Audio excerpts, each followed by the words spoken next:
How's it going, Cardfighters? I'm Gleaming Garmore, and today we're going to take a look at the new producer's letter. Now, don't expect me to read the text of it in full, because I'm sure that you've already watched Different Fight and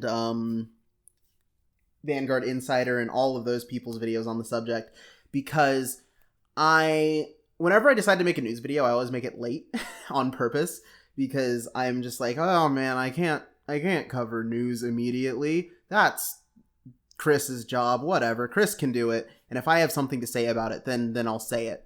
And today, it's the kind of thing that I think I should say something about, because it's a very opinion-based situation we have here. Now, if you aren't familiar, the producer's letter is something we get every couple of months from the current producer of Vanguard, Keita Mori, who has a Twitter. He regularly interacts with the community. He regularly sees us when we tweet about Vanguard. He's even liked a couple of my own posts about what I would like to see with the game, the return of defensive options, triggers with effects, shield value, etc. And then all of those things happened because enough people were talking about them. But today, in this third volume of the producer's letter, Keita Mori talked about how a lot of people have been talking very fervently about the need for a restriction list very soon in Premium. With this producer's letter, he has officially moved us from soon copium to soon hopium, because he's announced that from now on there will be a regular cycle for, he calls it environment maintenance, and that essentially means just any sort of format tweaks, whether that be a ban list or rules revision, whatever, where they will announce in late January and implement on February 1st, announce in late May and implement on June 1st, and then announce in late September and implement on October 1st. So, whatever list we get, it will go into effect on October 1st of this year. He's also gone on to list how exactly the product spread will be for each format one more time. The aim is on average 4 boosters containing the 5 Great Nations for standard format every year, 1 Lyrical Monasterio booster, and then collaboration products and special products are able to be released between the above boosters that we talked about. And then, as far as the watch list, or the play environment watch, or whatever he's calling it, he says, quote, "We are keeping an eye on some deck trends, but it is within our expectations. Its environment is being watched closely, as it has the most frequent product launches." So far, everything that's happened with the Overdress meta developments has been pretty average. I find it pretty funny that people were being like, oh, Leonard is going to be the end of the world. D format is already ruined, blah, blah, blah, blah. But then we waited like a month after Set 2 came out. Things seemed to balance back out. Leonard is definitely a very good card, and it is a very important tool that the Bruce deck has access to. But then you look at like the, what was it? The Pro Play games, or was it World Class Card Fighters? Whatever. There was some like large scale tournament this past weekend where there were 0 Bruces in Top Cut. Like, I'm pretty sure a third of the people at the event played Bruce. None of them topped. And then on to V Premium. Or sorry, they call it V Standard in this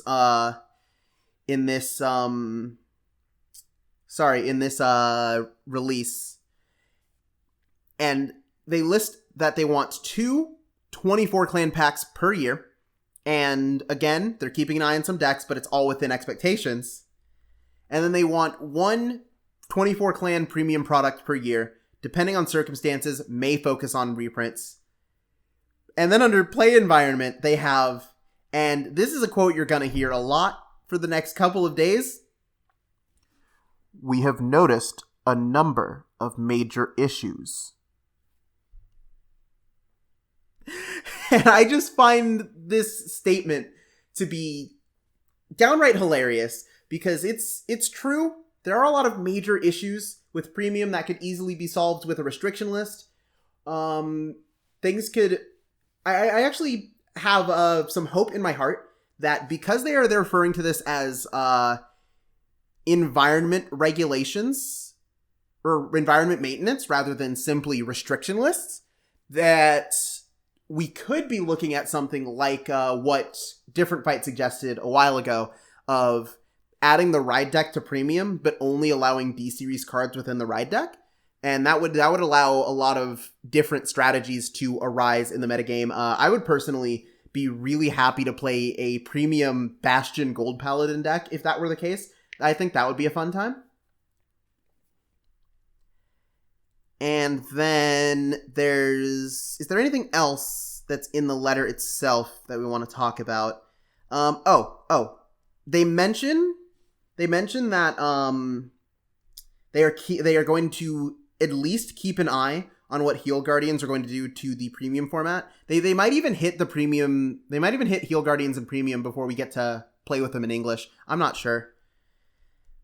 And other than that, I think that's pretty much everything that's in the letter. So let's talk thoughts.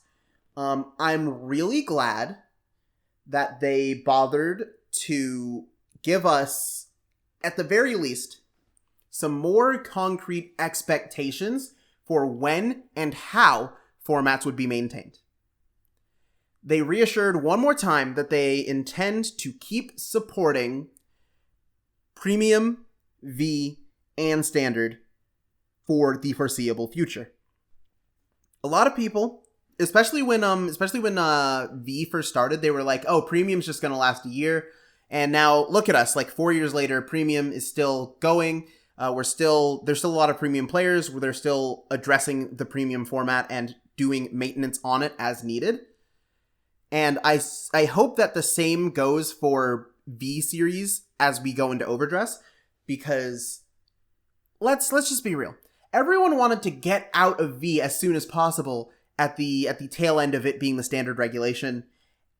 And then we realized that they fixed it. They made the format fun by printing cool cards that people wanted to play with.